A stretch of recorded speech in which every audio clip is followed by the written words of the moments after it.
Listen man, headquarter থেকে order আসিয়াছে within very short time আমাদের কৃষ্ণনগর দাখল করিতে হইবে। বাট আই নো ম্যান, তুমি কি বলিবে? তুমি বলিবে যে জাস্ট নাও কৃষ্ণনগর দখল করা আমাদের পক্ষে কোয়াইট ইম্পসিবল। রাইট স্যার, আমরা এখানে বাণিজ্য করিতে আসিয়াছি, আমাদের সঙ্গে তেমন সৈন্য নাই, আর আমি যতটুকু জানিয়াছি তাহাতে মহারাজ কৃষ্ণচন্দ্রের সৈন্য সংখ্যা প্রচুর। তুমি আমাকে হাসাইলে ম্যাম। শুনো, কোনো কিছু দখল করিতে গেলে সব সময় সোলজার লাগে না, চাটুরে দিয়া কাজ সারিতে হয়। ঠিক বুঝলাম না। ফার্স্ট অফ অল আমাদের সেই আদমিকে খুঁজিয়া বার করিতে হইবে যে কৃষ্ণনগরের সব খবর রাখে, আর মানির লোভে সে আমাদের কাছে সব খবর সাপ্লাই করিবে। রাইট?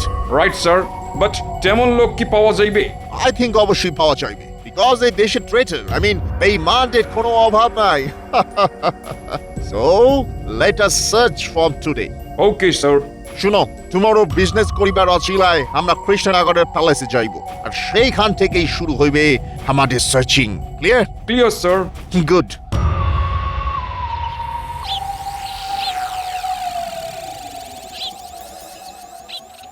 গিন্নি, ও গিন্নি, কোথায় গেলে গো? দেখে যাও তোমার জন্য বাজার থেকে কি এনেছি। বলি কি এনেছো গো? হ্যাঁ, এই দেখো। ও মা, কোথায় যাবো গো? কিপটে বুড়ো আজ এত বড় একটা গোটা ইলিশ এনেছে। এই মাছের ভাজা করবে, ঝাল করবে, আর মুড়ো দিয়ে চচ্চড়ি বানাবে। হ্যাঁ গো হ্যাঁ, গোটা ইলিশ যখন এনেছো তখন এমন রাঁধবো না যে খাবে সে হাতের আঙুল চাটবে। হ্যাঁ, তুমি খুব খুশি হয়েছে তো গিন্নি? শুধু কি খুশি নাকি, খুব খুব খুশি হয়েছি গো। সেই জন্যই তো 4টে ক্যাটের কড়ি খসিয়ে ইলিশ আনা। আসলে খুশি হলে তোমাকে এত সুন্দর দেখতে লাগে না, কি বলবো, গাল দুটো ফুলে একেবারে লুচির মতো হয়ে যায়, তাতে আবার লালচে লালচে আভা। মরণ।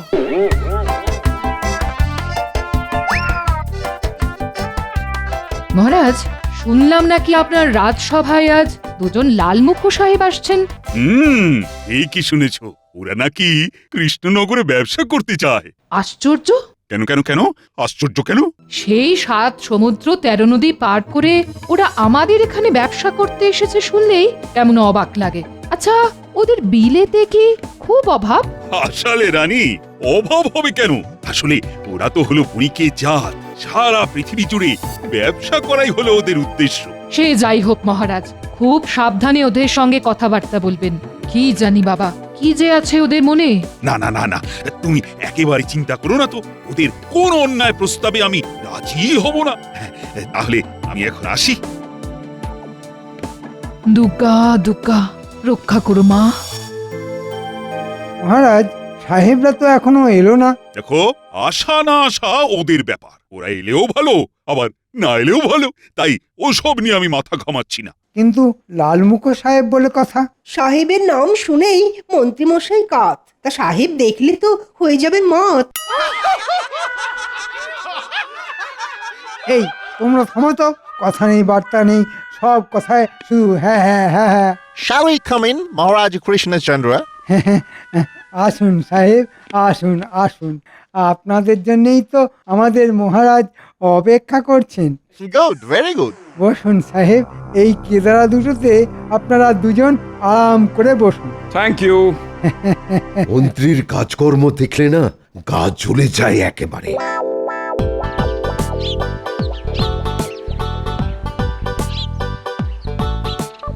রাজসভায় আসতে আজকেও দেরি হয়ে গেল, কি আর করা যাবে, এমন সুস্বাদু ইলিশ তো আর গপ গপ করে খাওয়া যায় না।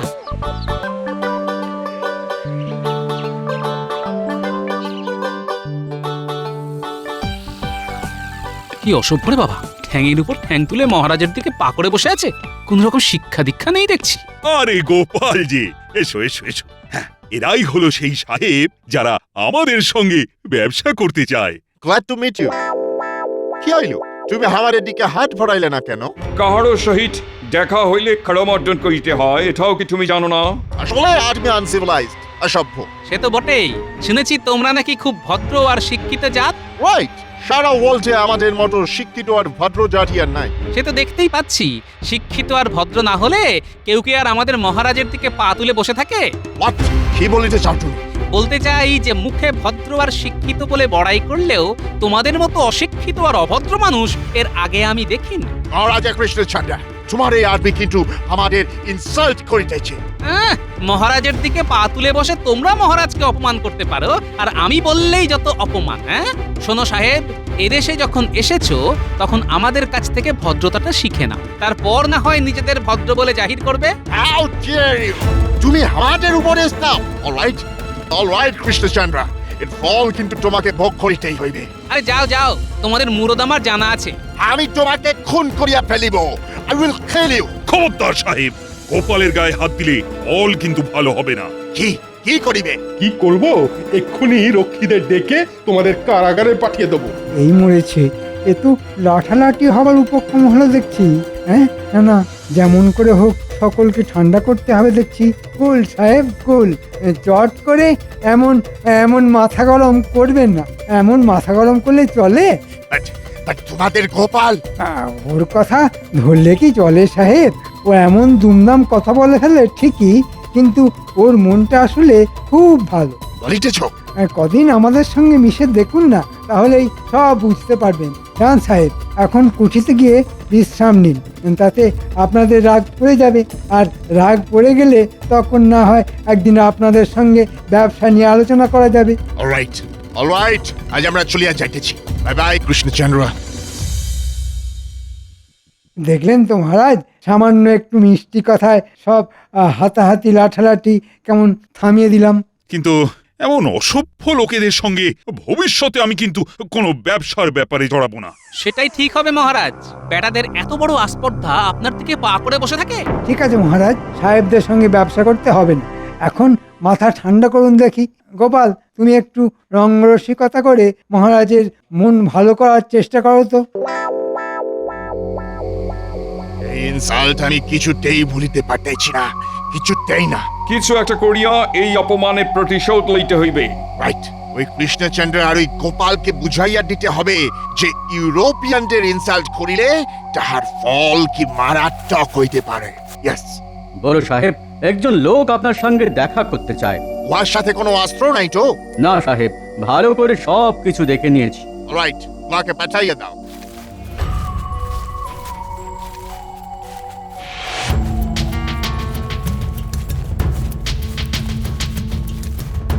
নমস্কার সাহেব। তুমি কে আছো? আমি হচ্ছি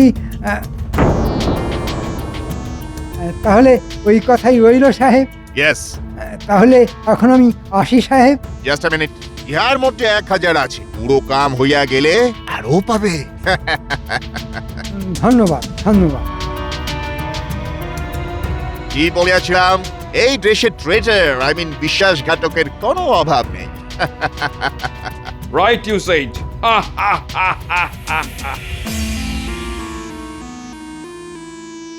কি হয়েছে মহারাজ?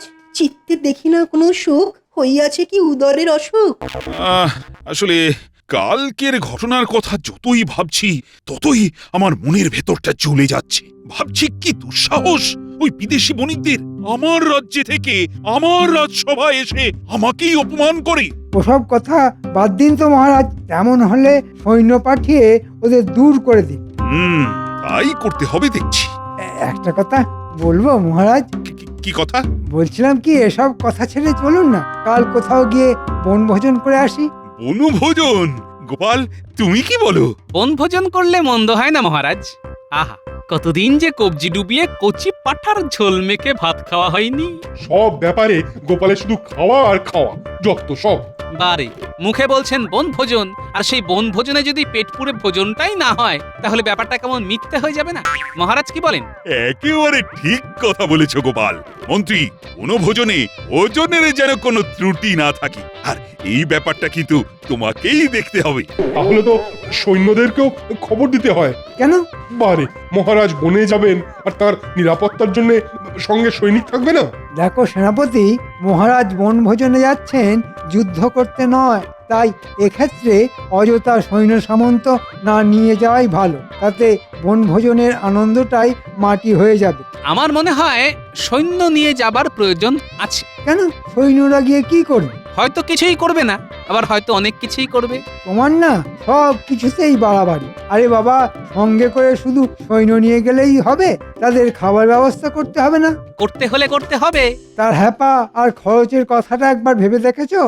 না না, বনভোজনে কোনো সৈন্য নিয়ে যাওয়ার প্রয়োজন আছে বলে আমি মনে করি না। মহারাজ, আপনি কি বলেন? আচ্ছা, সঙ্গে করে সৈন্য নিয়ে যেতে মন্ত্রী মশাইরা তো আপত্তি কেন?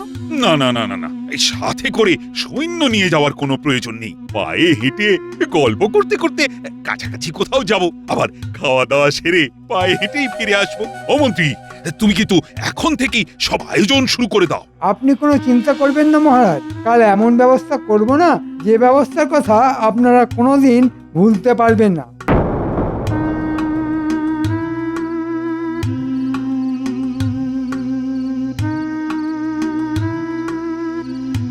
সেনাপতি, সেনাপতি, কি ব্যাপার গোপাল, এত রাতে? একটু কথা ছিল। ভেতরে এসো, ভেতরে এসো।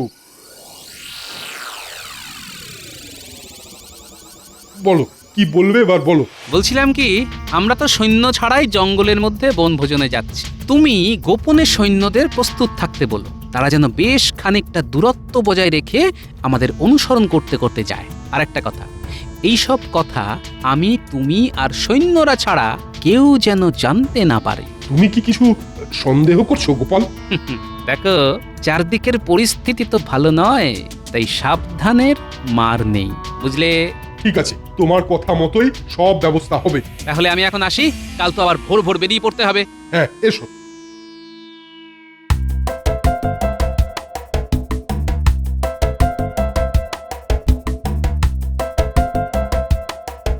দেখেছো গোপাল, জঙ্গলের মধ্যে কেমন একটা শান্তি বিরাজ করছে। জঙ্গলের মধ্যে তো চিরকালই শান্তি মহারাজ। পাখির কুজন ছাড়া কিছুই তো কানে আসে না। আমরা মানুষেরাই শুধু অনাবশ্যক জঙ্গলের শান্তি ভঙ্গ করি মহারাজ। তা মন্ত্রী, খাবার দাবারের কি ব্যবস্থা করেছো বলো তো?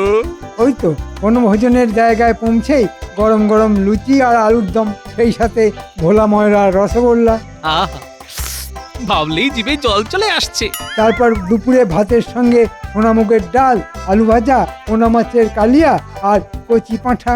পদের কথা শুনেই না পেটের মধ্যে কেমন যেন একটা মোচড় দিয়ে উঠছে। চলুন মহারাজ, একটু তাড়াতাড়ি পা চালিয়ে চলুন। এসব উপাদেয় খাদ্যবস্তু পেটস্থ না করা অবধি আমার যে শান্তি নেই মহারাজ। সত্যি গোপাল, লোকে তোমাকে পেটুক বলে কি আর সাধে?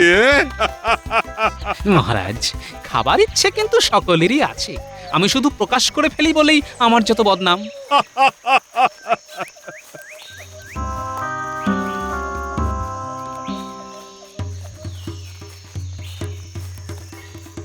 কি কি কি কি? কৃষ্ণচন্দ্র, তোমাদের বন্দি করা হইল। পালাইবার চেষ্টা করিলে তোমাদের সব কটাকে শুট করিব। এ কি? এসবের মানে কি? সেদিন তোমরা আমাদের ইনসাল্ট করিয়াছিলে, ইহা তাহারই রিভেঞ্জ। ইহাদেরকে গাছের সাথে বাঁধিয়া ফেলো।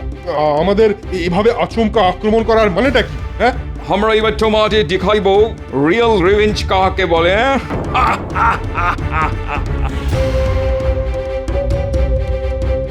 কাজটা কিন্তু ভালো করছো না সাহেব।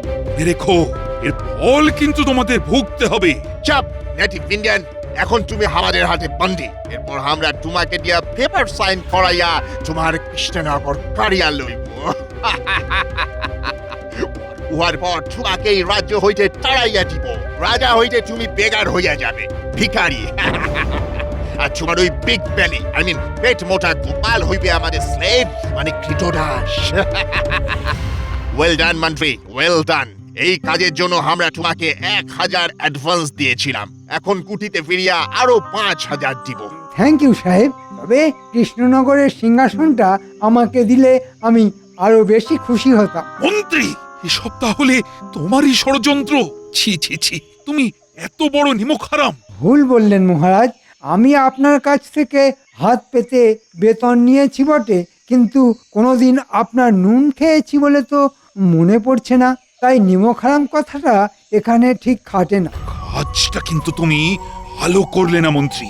তুমি শুধু আমার সঙ্গেই বেইমানি করলে না, বেইমানি করলে নিজের দেশের সঙ্গে। এসব বাজে কথা ছাড়িয়া মন্ত্রী চলো, এখন একটু টিফিন আর লাঞ্চের অ্যারেঞ্জমেন্ট করা যাক। চিন্তা করো না সাহেব, গরম গরম লুচি আর কচি পাঠার ব্যবস্থা আছে। Really? Yes, Oh, I love that. আমাদের রান্নার লোকের হাতে রান্না খাবে আর আঙুল চাটবে।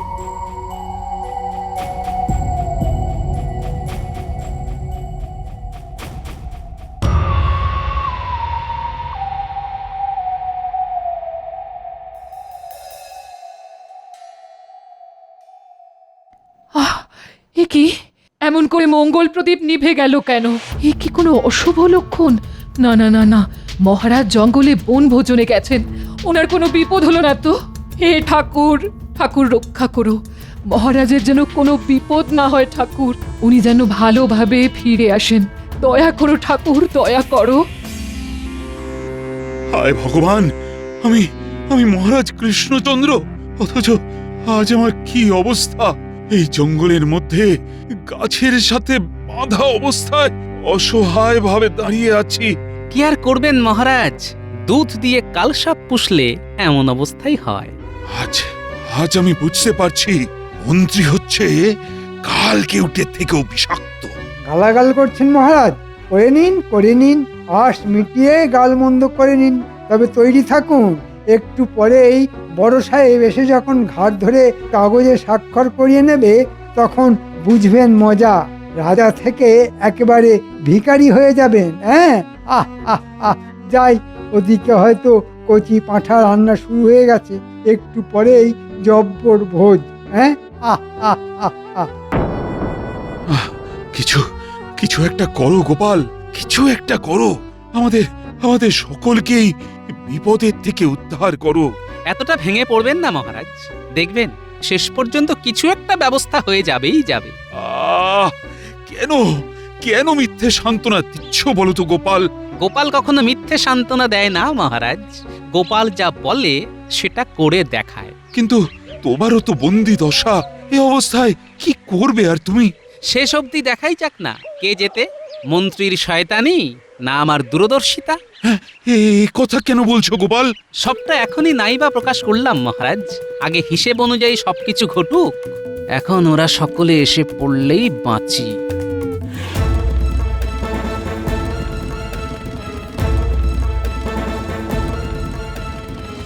কৃষ্ণচন্দ্র, এখন গুড বয়ের মতন এই পেপারটায় একটা সাইন করিয়ে দাও। কিসের স্বাক্ষর? নটি বয় কিচ্ছু যেন বুঝিতে পারিতেছ না। এই পেপারে লেখা আছে তুমি নিজের ইচ্ছায় তোমার সব প্রপার্টি স্থাবর অস্থাবর আমাদের দিয়া দিতেছ। অসম্ভব, অসম্ভব, আমি এই কাগজে কিছুতেই স্বাক্ষর করব না। কেন জেদ করছেন মহারাজ? এই লালমুখ সাহেবদের আপনি চেনেন না, এরা কিন্তু সব করতে পারে, দরকার হলে আপনার জীবন অবধি কেড়ে নিতে পারে। বাহ মন্ত্রী মশাই বাহ, আপনি দেখছি এই কদিনে সাহেবদের খুব ভালো করেই চিনে ফেলেছেন। ভালো ভালো, এক শয়তান তো অন্য শয়তানদের চিনবেই। মুখ সামলে কথা বলবে গোপাল, মনে রাখবে তুমি এখন আমাদের হাতে বন্দি। ইচ্ছে করলে তোমার ওই বেয়াদপির জন্য তোমার জিভটা আমি ছিঁড়ে নিতে পারি। তাই নাকি? তা দেখি আপনার মুরদ। স্টার্ট আপ বিগ বেলি, আরেকটা কথা বলিলে শুট করিয়া দেব। শুট মানে গুলি করে দেবে? তাহলে তো আমাকে তোমরা চিনতেই পারোনি। জেনে রাখো সাহেব, গোপাল ভাঁড় কিন্তু মরতে ভয় পায় না। Krishnachandra, don't waste our time. জলদি জলদি পেপারে সাইন করো, করো। কিছুতেই না। আমি তোমাকে লাস্ট চান্স দিতেছি।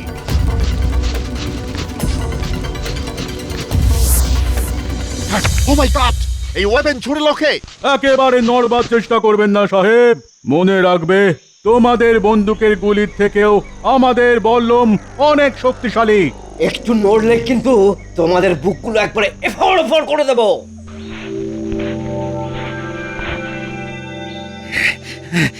এবার এবার এগুলোকে ভালো করে দড়িতে বেঁধে ফেলো। আচ্ছা সেনাপতি, সৈন্যরা এখানে কি করে এলো? এদের তো এখানে আসার কথা ছিল না।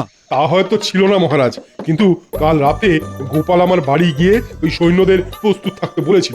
আরো বলেছিল সৈন্যরা যেন বেশ খানিকটা দূরত্ব বজায় রেখে আমাদের অনুসরণ করতে করতে আসে। গোপাল, গোপাল, হ্যাঁ মহারাজ, আপনাকে সম্পূর্ণ অন্ধকারে রেখে আমি সেনাপতিকে এই ব্যবস্থা নিতে বলেছিলাম। কারণ সৈন্য নিয়ে বনভোজনে আসার ব্যাপারে মন্ত্রীমশাইয়ের প্রবল আপত্তি আমার মনের মধ্যে কেমন একটা খটকা তৈরি করেছিল। আমার কেবলই মনে হয়েছিল যে এই আপত্তির পেছনে মন্ত্রীমশাইয়ের কোনো অভিসন্ধি আছে। তাই ধন্য, ধন্য গোপাল, তোমার তোমার দূরদর্শিতার বুদ্ধিমত্তার কোনো তুলনা নেই। আজ শুধু তোমার জন্যই এক ভয়ঙ্কর বিপদ থেকে আমরা সবাই রেহাই পেলাম। মহারাজ, এখন এই সাহেব আর মন্ত্রীকে নিয়ে কি করব? এই সাহেবদের নিয়ে যাবে আমার কারাগারে, আর মন্ত্রীকে শুলে চড়াবো না পাগলা হাতির মুখে ফেলে দেব সেটা ঠিক করব পরে। এখন এখন কাছের সঙ্গেই বাঁধা থাকো। ওরে বাবা, ফুল না হলে পাগলা হাতি। ওরে বাবা, দুটোতেই যে বড্ড লাগবে। তাহলে থাকো এখানে এইভাবে গাছে বাঁধা হয়ে, এটাই তোমার শাস্তি। চলো চলো সকলে। মন্ত্রীমশাই থাকুন তাহলে এখানে, এটাই আপনার উপযুক্ত জায়গা। ও মহারাজ, এই জঙ্গলের মধ্যে আমাকে একলা ফেলে রেখে চলে যাবেন না? এই জঙ্গলে বাঘ ভাল্লুক না থাকলেও শেয়াল, বনবিড়াল, বুনো কুকুর তো আছে। ওরে বাবা রে, হাজের আধার নামলে তা যদি সকলে এসে আমাকে কামড়াতে থাকে, ওরে বাবা, তাহলে যে আমার সর্বাঙ্গ বিষাক্ত হয়ে যাবে। ও মহারাজ, একটু দয়া করুন না, একটু দয়া করুন না, একটু দয়া করুন না।